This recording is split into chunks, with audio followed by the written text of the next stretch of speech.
Thanks, Jeff. Thank you. So Jeff's already introduced me, but yeah, for those who don't know me, Glenn Rudolph, work with Forest Fire Management Victoria, which is a part of DELP. Our responsibilities covers fire and emergency management on public land in Victoria. And I've been given the task to talk to you about fire and climate change. Probably fair to say it's a little bit topical at the moment. Look, I am on Facebook. I've been, taking in the vast amount of opinion that's out there in the public at the moment about bushfire management.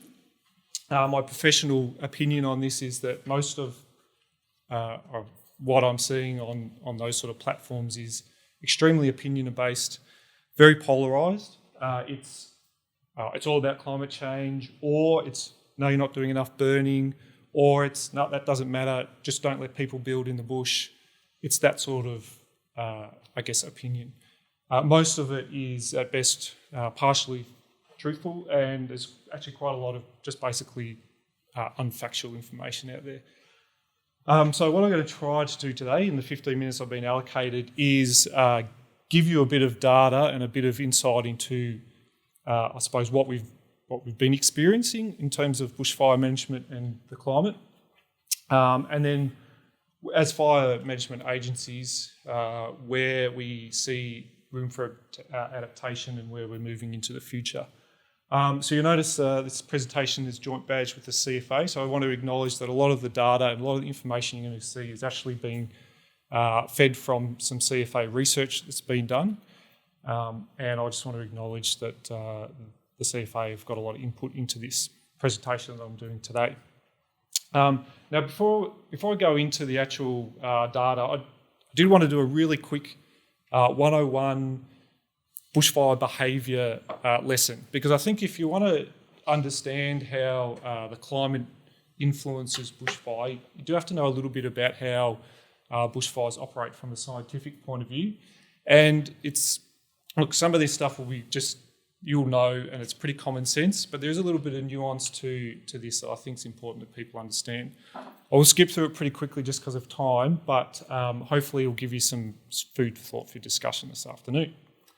All right, so very simply, this is called the fire triangle. It's scientifically how we determine how bushfires behave. There are three factors that we look at: the weather, the fuel, and topography. And I'll explain all these I try to do it in a succinct way. So when we talk about the weather, we're talking about really three factors: the temperature, the relative humidity, so that's basically how much moisture there is in the atmosphere on a particular time, and the wind. So all of those things affect how fire moves through landscape. And the last point there is drought. So drought is sort of long-term dryness, if you like, and I'll explain that in a little bit. Fuel. So this is one of these polarised parts of the discussion. You know, you've got to do more burning. Fuel across the landscape is highly variable. So one part of the bush will burn differently to another part based on the type of vegetation that's there. It'll also spread differently based on, say, how long ago it was burnt, but also a lot of other factors. So we need to understand a bit more about the fuel that's out there. And then topography. So this is really around, so in the Wimmera, I suppose, we don't have a lot of topography in the largest part of the landscape. However, we do have places like the Grampians, which does. And how fire is influenced by topography is important in a number of ways. So very quickly, the weather. So it's important to understand that weather versus climate, there's two different things. Weather's the day-to-day. We look out the window, it's the temperature, RH, wind speed that we're experiencing right now. Climate is the global picture, it's the longer-term variation in things. So, for example, it's hotter in summer, it's colder in winter is a factor of climate as opposed to what you would say weather. Again, this stuff's probably pretty straightforward, but fire behaviour increases with temperature, decreases with relative humidity. So if you've got more humidity in the atmosphere, fire behaviour is lower, and it increases wind strength. Pretty straightforward stuff. Most people will understand that. I've just put down here climate. So this is this sort of long-term dryness factor. which is really, that interacts with the fuel and how available fuel is. Okay, so I've made a couple of points here. This percentage dead thing is a point I'm going to just dwell on a little bit. So just keep that in mind. I'll talk about that in a bit more detail. The other thing to note is that that's particularly sensitive to the last 1 or 2 months' rainfall. So, for example, right now we've had reasonable amount of rain over the last couple of weeks. If we were to have an extreme fire danger day next week, those fires will not spread as hard or fast as if we had a fire a couple of months ago or a month ago after we'd had an extreme heat wave. Okay, and that's to do with the moisture that's in the environment. Okay, so rainfall over the previous period is actually quite important to this. Now, all these things feed into a thing called a fire danger index, and that actually determines the fire danger ratings that operate in Victoria. So when you see those ratings appear, they're actually fed through this, and it's scientific. All right, so I'm going to talk about FDIs a little bit in this presentation. This is what I'm talking about, the combination of all these things. Fuel. So it's important to know that from a scientific point of view, this has been proven quite extensively. We are talking about dead fine fuel that's less than 6 millimetres in diameter. It's the small stuff. All right, so one of the things I get often is, we need to clean up the roadsides with all that heavy fuel. You need to let firewood collection happen to clean up those heavy fuels. Well, look, from fire spread point of view, those heavy fuels do not impact how fast fires spread. It's like when you're trying to light a fire in your fireplace, you don't just get a big lump of wood and light it.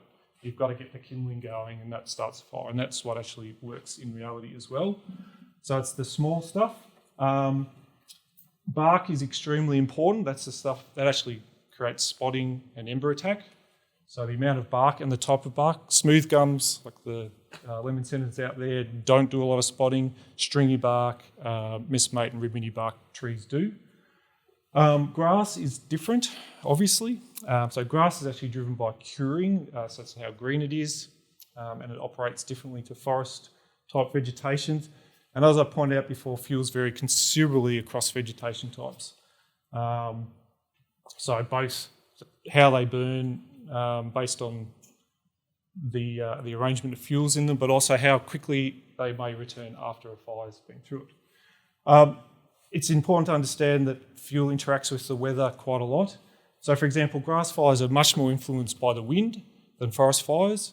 Forest fires are more influenced by the relative humidity and the temperature that's in the atmosphere than wind. And that's a bit about how forests actually cut down wind speed under the canopy. And drought also has a large impact. So when we talk about bushfire and climate, it's quite often around, oh yes, we're going to get hotter days, we're going to get more extreme fire danger days. We cannot lose sight of the fact that long-term dryness, drought, rainfall is actually just as big an influence. And I think I've got this slide here. So this is what happens, this is what we've observed, what happens in the bush forest, particularly in drought conditions. Probably a little bit hard to see, but this picture's from the Little Desert. It's a patch of that stringy bark heath. And you can sort of see these grey patches. So this is reasonably long, unburnt heath, probably about 30 or 40 years, that's been drought impacted, and all that grey stuff is dead vegetation. So this is a natural, response to drought that the Australian bush has. And what happens, so that fuel load hasn't changed, as such, the same amount of fuel's there, but the composition's changed, and now we have a huge amount of dead fuel in that landscape. And the thing with that is, that doesn't disappear straight away. So you can have a wet year the year after and say return to normal conditions, but that dead fuel stays there. And what that does is it increases the risk of fires starting, but also when they start, how they spread. So this is an example here from 2015, lightning strikes in the desert. This is a large area. It was probably one of the largest areas of unburnt or reasonably long unburnt bush in the desert. 4 strikes started under very low FDIs. So for those who sort of know the science, 12 is pretty low, and you wouldn't expect fires to behave too badly on days like that. But it turned into a massive 15,000 hectare fire in the desert, and that was driven by this fuel type. Quickly, topography, fire spread quicker uphill. All right, that's probably the main thing. Aspect does change fuel types and dryness. So we have northern aspect slopes, they get more sun, they dry out quicker, and different vegetation types grow on those aspects because of the moisture. This is probably particularly important in terms of thinking about strategic burning. Where we're going to put fire in the landscape. Well, we'll pick areas where we're going to have ramp-ups like this. The extra convection and energy you get out of that causes long-distance spotting and column development. But also from a planning point of view, where do you build houses? So Black Saturday, there were developments on top of ridges. You can sort of see from this photo, probably the top of ridges is not necessarily the best place to be in a fire like that. All right, so as a quick 101, I could spend all day talking about fire behaviour, so I'll have to move on. So this is, now I'm going to look a little bit about some of the things we have already seen around this. So this is maps of Australia. You can get this off the BOM website of the 12 monthly mean temperature anomaly. So we all know that you've probably seen the graphs about the increase in temperature in Australia. 1910 down to 2019, essentially green and blue colours below average temperatures, yellow and above is above average. And yes, you can see from really the last 6 or 7 years, quite a long period actually of above average temperatures right across Australia. A little bit of nuance to this. So just plant a seed in your head. I talked about the dryness and how important the previous month or two was to fire. This is so the greatest changes we've seen in Victoria around rainfall is actually in spring. So the maximum temperature in spring has increased by 1.4 degrees, and spring rainfall has declined by 15 millimetres. Now that may not seem like much, but you've got to remember the averages. So we've got extremes in there pushing this up. And this graph here just shows that yes, Victoria has seen 15% or 15 millimetre per decade decrease in rainfall. So what that means for bushfire is that we come out of spring into summer, things are already dry, so fire seasons have the potential, doesn't always happen, but have the potential to start earlier. So that's just a thing that we're observing. Really, the rainfall stuff's really important to me. This is another graph that shows the rainfall anomaly across Victoria since 1900. And you can see here from 1996, we've only had 4 years with above average rainfall. And as we know, a couple of those years were extreme. That's been driven by extreme rainfall events. 2011 was a classic example, and 2016 is another one from this part of the world. And in that period, so what's that, 24 years? I think I got that right. We've only had 4 years above average, 20 years below average rainfall. So that's long-term below average rainfall now in this part of the world. When we talk about climate change and adaptation, Jeff did allude to this, but the models are actually quite divergent on what's going to happen. It's very variable, and this is just an example. Probably don't worry too much about exactly what it means, but this is a current situation about how much, if you like, months of the year where we have really dry periods. This is one model that's suggesting in 2030, maybe not much difference, maybe a bit wetter in Gippsland, a bit drier up in the Mallee. And this is another model which is basically saying that the whole of Victoria is not going to have any rain. So you've got a lot of variability there to play with. It's just something to keep in mind that it's not clear-cut rainfall. So changes in fire weather. So this is now looking at forest fire danger index based on automatic weather station data across Australia. So this is, it's average data, it's right across Australia, but it does show an upward trend in forest fire danger indexes across from 1970. So yes, we are seeing more days with higher fire danger indexes. And if we look at that in a little bit more detail, we actually see that the strongest trend there is actually in this part of the world, southern Australia, southeastern Australia, and it's in spring. So this is happening. Spring fire seasons are starting earlier. We're having drier, hotter springs, and therefore bringing on that fire danger weather earlier. So that's March, April, May, June, July, August, September, October, November. And the big red circles is just where you've seen the greatest change in, I think that is fire weather. Fire season severity. So this is the number of days with the forest fire danger index is above 25. So 25 is a little bit of a step up in fire behaviour, and we do a lot of things around that particular FDI. So it's a little bit hard to see here, but I'll just read this out. So from 1972 to 2002, the average for, so where we had 25 over 10% of the state was 66 days a year. Since 2003 to 2017, it's 94, so that's an increase in a third. And there are only 6 fire seasons that have had over 100 days where the fire danger index was greater than 25, and they've all occurred since 2002-3. Okay, so if you think back to that graph I showed you about the rainfall for this period, it's kind of lining up. And look, huge variability in this, of course. Not every fire season is going to have bad fire days. Not every season is going to have this effect. But long-term averages, this is happening. So earlier starts to the fire season, it's just the same pattern. FDI is greater than 25 5 times between 1972 and 2002, 10 times between 2003, 16, 17, so a doubling of that. And that's just what this graph represents here. You can see more bars on the right side than the left side. This is number of fires. So a bit the same. So number of fires increasing from 1972 to 2014. So look, again, averages, you can see large fluctuation in the number of fires you have in a particular season, but over time and over the averages, it is steadily increasing. Actually, 170% increase between the 70s and now. And I'll look from a local point of view, that's definitely happened. It's no doubt that's the case. We're seeing more fires. I'll talk about that in a little bit more detail. So these 2 graphs are from local data. So this is from the WIMRA. And this is an observation. So this is something, it's nuance, all right?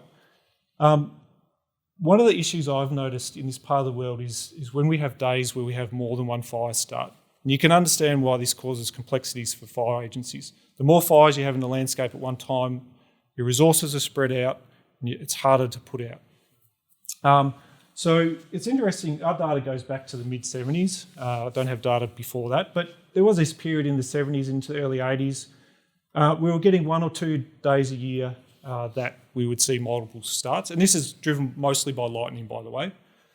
And then quite a long period, really from the 80s right through to 2006, where it actually didn't happen. Okay, so you think about that's, 20 years? It's nearly, we talk about lifestyle, people's memories, corporate memory, agency memory, it's a long time. And then in 2006, we started to see it happen again. And it's tied in with the drought. But not only did we start to see it again, but it was happening more often. And in fact, we saw some periods where we had extreme events. So this one here in 2013, we had over 30 fires start on one day, and that is, well, I hate to use the word unprecedented. It hadn't happened before on record, okay? So this is stuff we're trying to deal with. So it was new to us, okay? It was new to how we deal with this. This graph just represents down the bottom the number of ignitions in a particular season. So in here, average was about two events a year, and then up in this period, it had doubled to about 4 or 5 events a year. And that was the same this year. All the fires we had this year on public land, or the main ones we had, all started on days where we had 4 or 5 ignitions at one time. So it's a pattern. It's something we need to work out how to deal with. This to put it in even a bigger context. So this was the event in 2013, 14th of Feb. So it's driven by lightning. And it wasn't just here, it was across the state. So you can imagine from a statewide perspective, tried to deal with, I think there was over 200 fires that started in that period, over 2 or 3 days. Trying to respond to that as agencies becomes really interesting. And all these events led to large fires. And I would say there's, without any doubt, that all our large fires we've had in this landscape, and in fact in most of the landscape in Victoria, have actually occurred because of these events, which is linked to that rainfall and the drought deficit, rather than extreme FDIs. So there's a difference here between the Black Saturday and the Ash Wednesday type events, where the fires start on extreme fire danger days and go really hard and cause lots of damage on one day, versus these sorts of events which are lots of fires. We put 95% of them out, and it's the 5 or couple percent that we can't get out because of the scale that then get big. And that is exactly what's happened this year. Okay, so implications for fire management. Okay, so obviously longer fire seasons and more activity. It does lead to fatigue within the fire management agencies, something we observe. More demand for resources, multiple starts, longer campaign types fires just drain resources. We were sending people to New South Wales, for example, this year, and then we had fires and we had to pull them back. So all of a sudden that resource couldn't go to New South Wales. So there's that reduced capacity to share resources. You may have seen on the news, this is not unique to Australia. We do rely on resources from America and Canada particularly. We also send resources over there. Their seasons are extending now to the point we're actually overlapping. So if we want assistance from America, for example, at the start of the season, we're not going to get it because they're busy fighting their own fires. Aircraft is another thing like that we share across the world. And look, the reduced opportunity for planned burning is a constraint in some ways, thanks Mel, but also could lead to opportunities. So longer dry seasons mean that it's harder for us to find those windows to burn safely in, say, autumn or spring. Cost. So the previous presentation talked a bit about costs, but average costs for bushfires in Australia, 1.1 billion. I think we've pretty much blown that out of the water already this year across the country, and that will continue to rise.